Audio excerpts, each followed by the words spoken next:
Москва. Июль 1995 года. Спецблок изолятора «Матросская тишина». Тюрьма внутри тюрьмы, где сидят государственные изменники, путчисты и самые опасные преступники страны. За всю историю из этого корпуса не сбегал никто. Считалось, что это физически невозможно. Но когда утром конвоир открыл камеру номер 95, он не поверил своим глазам. На шконке под одеялом лежал муляж из тряпок, а на полу лежал брошенный пистолет «Глок». Самый опасный киллер России Александр Салоник исчез, словно призрак. Снимите розовые очки. Люди не проходят сквозь бетонные стены просто так. Сегодня мы вскроем анатомию единственного успешного побега из матросской тишины. Осенью 1994 года на Петровско-Разумовском рынке Москвы произошла бойня. Трое милиционеров попытались проверить документы у подозрительного мужчины в плаще. Этим мужчиной оказался Александр Салоник, штатный ликвидатор курганской преступной группировки. В перестрелке Салоник убил 3 силовиков и охранника, но сам получил тяжелое ранение в почку и был схвачен. Для государства он стал главным трофеем, для криминального мира — главной проблемой. Проблема спецслужб заключалась в следующем. Салоник был не просто киллером, он был носителем критической информации. Он знал, кто заказывал лидеров других ОПГ. Он знал имена коррумпированных генералов, крышевавших курганских, и схемы вывода миллиардов рублей из банковской системы. Следователи методично допрашивали его в матросской тишине. Если бы Салоник заговорил и сдал заказчиков, полетели бы головы не только авторитетов, но и людей в высоких московских кабинетах. Мафии и их кураторам нужно было срочно заткнуть ему рот. Идеальным вариантом было бы его убийство прямо в камере. Но Салоника охраняли лучше, чем президента. Еду ему проверяли. К нему пускали только проверенных надзирателей. Убить его было нельзя. Оставался один выход — вытащить его оттуда. Но как? Решение было найдено не с помощью ломов и взрывчатки, а с помощью психологии и астрономических денег. Вы не можете пробить стену тюрьмы, но вы можете купить человека, у которого есть ключи от дверей. Клан Курганских, на которых работал Салоник, начал беспрецедентную операцию по внедрению. Их целью стал 20-летний сержант Сергей Меньшиков, охранник того самого 9-го спецблока. Официальная версия гласит, что Меньшикову просто дали $500 тысяч,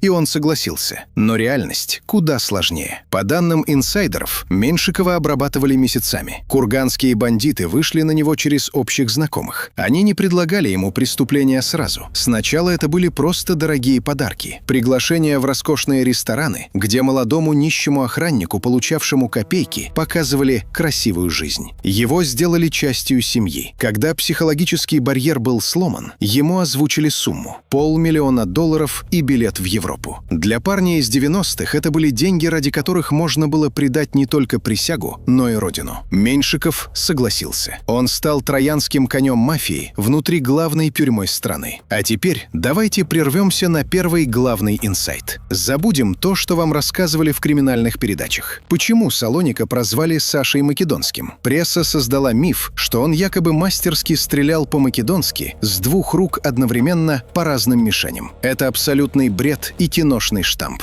Любой профессиональный стрелок скажет вам, что прицельная стрельба с 2 рук в реальном бою неэффективна. Настоящая суперсила Салоника заключалась в другом. Он был бывшим милиционером. Он закончил высшую школу милиции и прошел спецподготовку. Он знал систему правоохранительных органов изнутри. Он понимал, как мыслят оперативники, как организуются засады, какие существуют слепые зоны у камер и патрулей. Его главным оружием был не пистолет, а его мозг и маниакальная расчетливость. В тюрьме он не сидел сложа руки. Пока Меньшиков готовился снаружи, Салоник изучал спецблок изнутри. Он высчитал точное время смены караулов, время, когда прожекторы на вышках отворачиваются в другую сторону и слепые зоны во внутреннем дворе. Он был инженером своего собственного побега. Второй инсайт. Побег был рассчитан буквально по секундам. Меньшиков пронес на территорию тюрьмы 20 метров профессионального альпинистского троса и австрийский пистолет «Глок». Пистолет был нужен Салонику не для перестрелки, а для того, чтобы застрелиться, если план провалится. Он знал, что второй раз в плен живым он не сдастся.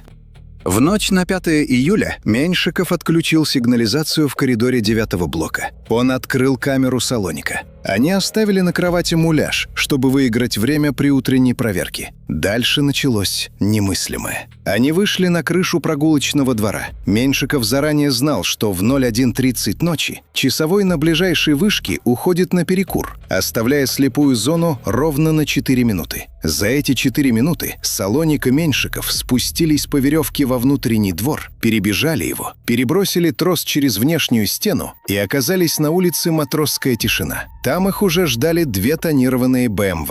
На всю операцию ушло меньше 7 минут. Ни единого выстрела, никакой тревоги. Система рухнула не от силы удара, а от предательства.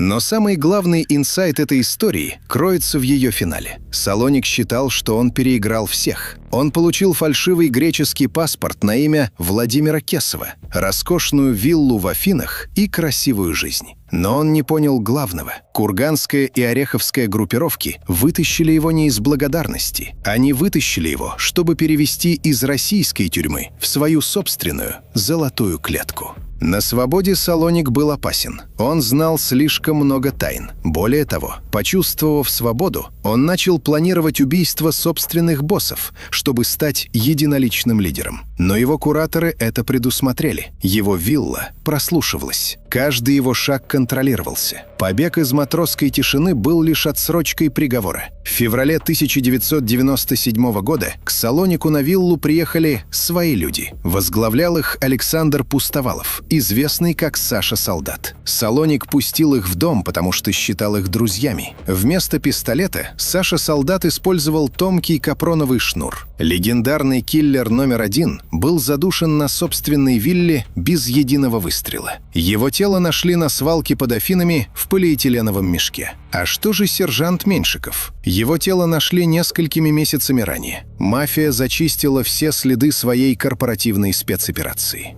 История Александра Салоника – это не легенда о непобедимом Супермене. Это методичка о том, как работает криминальная экономика. Любые бетонные стены, любые системы безопасности можно взломать, если найти уязвимость в человеке. Но этот же закон работает и против самих бандитов. Когда ты становишься слишком дорогим и опасным активом, твои собственные хозяева перерезают тебе горло. Как вы считаете, был ли у Салоника хоть один шанс выйти из этой игры живым? Или он был обречен с того момента, как согласился работать на Курганских? Пишите ваше мнение в комментариях. Мы читаем каждый из них. Ставьте лайк, если цените разборы без розовых очков и мифов. Обязательно подпишитесь на Crime-Time.ru и нажмите на колокольчик. А в следующем выпуске мы перенесемся в бандитский Петербург. Мы расскажем, как человек, потерявший руку в кровавой бойне, сумел стать ночным губернатором второй столицы России и заставить чиновников стоять в очереди к нему в кабинет. История Владимира Кумарина. Дальше